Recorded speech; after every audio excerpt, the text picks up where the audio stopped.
और dear students, कैसे हो आप सभी लोग। तो आज हम लोग पाइथागोरस का आपका सेकेंड चैप्टर हम लोग कवर अप कर रहे हैं, पाइथागोरस थ्योरम। ठीक है, तो ये पाइथागोरस थ्योरम क्या है, इसको हम लोग समझने से पहले एक बेसिक में आपको थोड़ा समझा देता हूँ, जिससे कि आपको आइडिया गिरेगा कि ये पाइथागोरस थ्योरम होता क्या है। तो ये हमारा नोटबुक है। तो पाइथागोरस थ्योरम में एक्चुअली जो पाइथागोरस बाबा थे, इन्होंने जो ट्रायंगल है, राइट एंगल ट्रायंगल हम इसे बोलते हैं।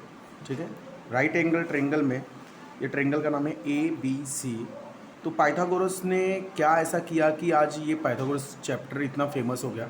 तो उसमें सबसे बड़ा एक चीज़ है, इसका मेथड ये है कि पाइथागोरस में ये जो है, ये जो लाइन होती है, इसको इसको हम लोग हाइपोटेनियस बोलते हैं। ठीक है, हाइपोटेनियस। ठीक है, आप लोगों को बेसिक मालूम होगा। ठीक है, राइट एंगल ट्रायंगल में ये सबसे लॉन्ग साइड होता है। ठीक है, और ये लॉन्ग साइड में इसी को ही हम लोग एक महामंत्र में बताते हैं कि जो बड़ी साइड होती है, जो लॉन्ग साइड है, उसको हम लोग बाहर लेते हैं और जो रिमेनिंग दो साइड है उसको हम लोग अंदर लेते हैं। यस या नो, जैसे AB और BC। ओके, और इन सभी पे हम स्क्वायर डाल देते हैं। ये एक फॉर्मूला उन्होंने पाइथागोरस ने दिया था, जिसको बोला जाता है पाइथागोरस थ्योरम। अब ये पाइथागोरस थ्योरम में क्या हो गया, एंड टू एंड, कि जो बिग साइड होती है वो बाहर होती है और अंदर की दो साइड अंदर होती है। इसी को बोलते हैं पाइथागोरस थ्योरम, जिसमें बिगर साइड का वैल्यू बाकी के दोनों साइड का स्क्वायर करके इक्वल होता है। ओके, इतना समझ गया आपको। तो इसी पे ही डिपेंड एक क्वेश्चन है हमारा, एक्सरसाइज नंबर 2.1। ठीक है, तो 2.1 हम समझेंगे, उसके बाद हम लोग कुछ मेथड भी समझने की ट्राई करेंगे। ठीक है, तो 2.1 में आप यहाँ देखेंगे क्वेश्चन क्या बोल रहा है आपको, identify with reason which of the following are a Pythagoras triplets. ठीक है, तो ये जो बोर्ड में आते हैं क्वेश्चन, अगर ये ट्रिपलेट्स, ये वर्ड अगर कहीं भी आपको दिख रहा है तो आप समझ जाइए कि आप कौन सा फॉर्मूला यूज़ करेंगे, पाइथागोरस का ये फॉर्मूला यूज़ करेंगे। तो इसे करना कैसे है, क्वेश्चन नंबर 1, जैसा यहाँ पे 3, 5, 4, इसका मतलब ये है कि ये मुझे बताओ कि ये ट्रिपलेट्स है या नहीं है। तो उसमें आइडेंटिफाई करने के लिए हम लोग को अज्यूम करना पड़ेगा, let's A is equal to 3, B is equal to 5 और C इज इक्वल टू 4। तो इसमें करने का एक टेक्निक है, इसमें जो बिगर साइड है, बिगर दिख रहा है आपको, कौन सा साइड है, 5, तो इसको बाहर ले लो।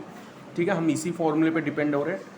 अब जैसे ही मैंने इसको बाहर लिया तो रिमेनिंग जो साइड है A और C वो अंदर आ जाएगी।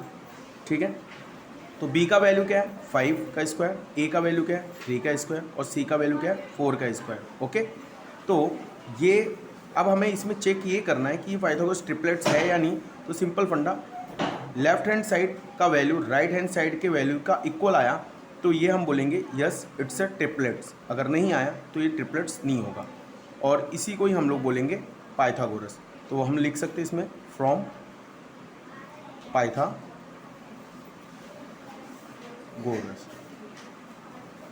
ठीक, अब ये पाइथागोरस हमने लिख दिया। ठीक है, अब 5 का स्क्वायर क्या होगा, 25, 3 का 9, 4 का क्या होगा, 16। 25 इज इक्वल टू 9 और 16 ऐड करेंगे तो हमारा क्या आएगा, 25। यानी ये वैल्यू और ये वैल्यू इक्वल होगी। It means left hand side is equal to right hand side. ठीक है, तो हम ये बोल सकते हैं कि it's Pythagoras triplets. Yes, it's Pythagorean, ठीक है, ट्रिपलेट्स। ठीक है, तो फर्स्ट सम आपको शायद हो सकता है समझ गया होगा। ठीक है, ऐसे हम बाकी के भी सम कर सकते हैं यहाँ पे। तो सेकेंड सम आप देख लो, 4, 9, 12, इसमें भी अज्यूम करेंगे हम लोग, let's A is equal to 4, B is equal to 9, C is equal to 12। ठीक है, तो इसमें सबसे बिगर साइड कौन सा है इस वक्त, C है, तो C को हम बाहर ले लेते हैं, बाकी जो वैल्यू बचा है वो अंदर लेंगे। यस या नो, तो यहाँ पे आपको लिखना है, मालूम है क्या लिखना है, फ्रॉम पाइथागोरस, ओके, थ्योरम, और C का वैल्यू क्या है, 12।